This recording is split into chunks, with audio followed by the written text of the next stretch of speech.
नमस्कार दोस्तों, बहुत बहुत स्वागत है आप सभी का।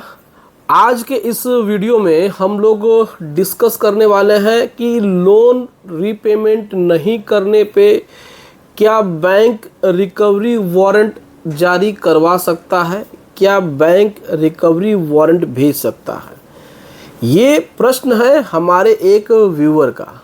तो आज के इस वीडियो में हम लोग जानेंगे, आप लोग समझने की कोशिश करिए कि रिकवरी वारंट का मतलब ये होता है कि किसी भी लोन के रिकवरी के लिए वारंट इशू होता है कोर्ट के माध्यम से। कोर्ट पहले नोटिस इशू करती है, उस नोटिस पे अगर आप नहीं जाते हैं तो उसके बाद रिकवरी वारंट इशू होता है।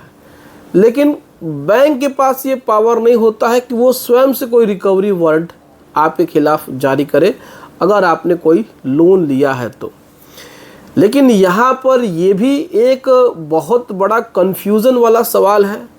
आज के समय में लोगों के साथ बहुत सारा कन्फ्यूज़न है, क्योंकि आप लोग कोर्ट और लॉ के बारे में नहीं जानते हैं और बैंकों की तरफ से जब भी कोई नोटिसें आती हैं तो आप उसको इग्नोर कर देते हैं।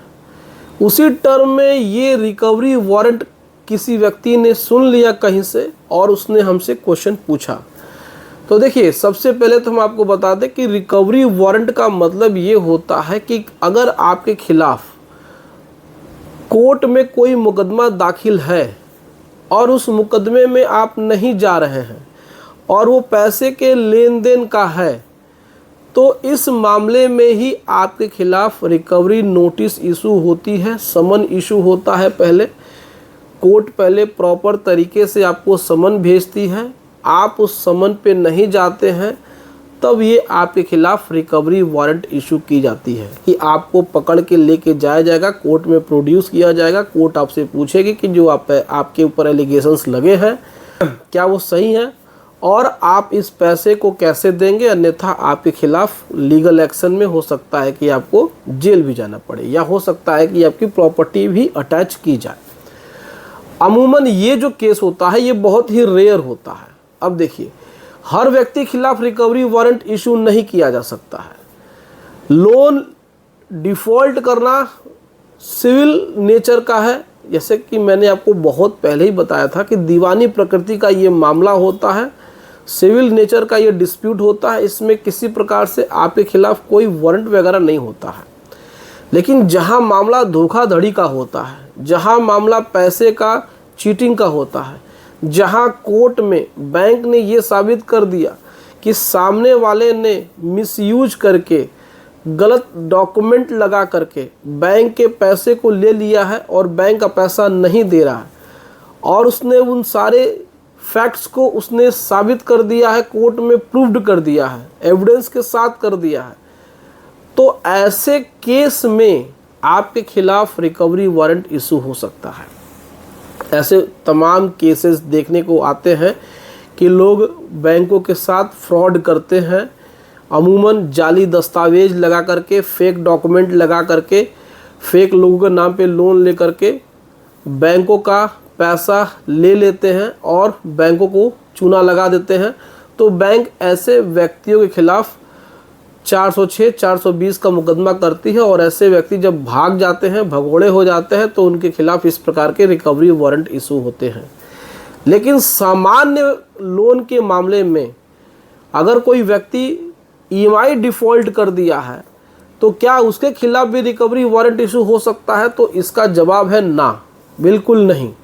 अगर आपने सही डॉक्यूमेंट लगाए हैं, अपना आधार, अपना पैन और अपना बैंक स्टेटमेंट और अपना जो भी चीज़ें हैं, आईटीआर हो गया, जो भी प्रूफ, जो भी बैंक ने डॉक्यूमेंट आपसे मांगे हैं, और उसका डॉक्यूमेंट का वेरिफिकेशन होने के बाद, फिजिकल वेरिफिकेशन होने के बाद आपने बैंक के एग्रीमेंट पे साइन किया है, उसके बाद लोन सैंक्शन हुआ है आपको, और आपने ईमानदारी से लोन की ईएमआई भी भरी है, और अब क्या है कि कुछ प्रॉब्लम की वजह से आपने अपने ईएमआई को डिफ़ॉल्ट कर दिया है, तो ये 406, 420 का केस नहीं बनता है। इसमें किसी प्रकार से न चीटिंग का केस बनता है, न ही किसी प्रकार से कोई फ्रॉड का केस बनता है। तो ऐसे मामलों में आपके खिलाफ कभी भी रिकवरी वारंट इशू नहीं हो सकता है। तो इसलिए मेरी आप सभी से अपील है कि सुनी सुनाई बातों पे जल्दी विश्वास मत करिए। बहुत सारी चीज़ें मार्केट में मिलती हैं सुनने को कि अरे लोन नहीं दिया तो जेल हो जाएगी, लोन नहीं दिया तो बैंक प्रॉपर्टी हड़प लेगी। प्रॉपर्टी हड़पना या प्रॉपर्टी अटैच करना भी एक अलग तरीके से प्रोसेस होता है। अगर आपने कोई प्रॉपर्टी बैंक में दी हुई है सिक्योरिटी के पर्पज़ से, तो वो उस कंडीशन में सरफेसी एक्ट में बैंक उसको अटैच करके नीलाम करके अपनी प्रॉपर्टी, अपना पैसा वसूल सकता है। लेकिन जहाँ पे बात हो रही है क्रेडिट कार्ड की, अनसिक्योर्ड लोन की, जिसमें किसी प्रकार की कोई भी प्रॉपर्टी नहीं दी गई है, तो उसमें फिर आपके खिलाफ कुछ भी प्रॉपर्टी अटैचमेंट का केस नहीं फाइल होगा। उसमें सेटलमेंट हो सकते हैं और उसमें अमूमन सेटलमेंट ही होता है अगर आप पूरा पैसा नहीं देते हैं तो। लेकिन सुनी सुनाई बातों पे विश्वास करके रिकवरी वारंट वगैरह जो चीज़ें आप लोग सोच रहे हैं, जो डर जाते हैं, देखिए क्या है कि चीज़ों को समझना बहुत ज़्यादा ज़रूरी है।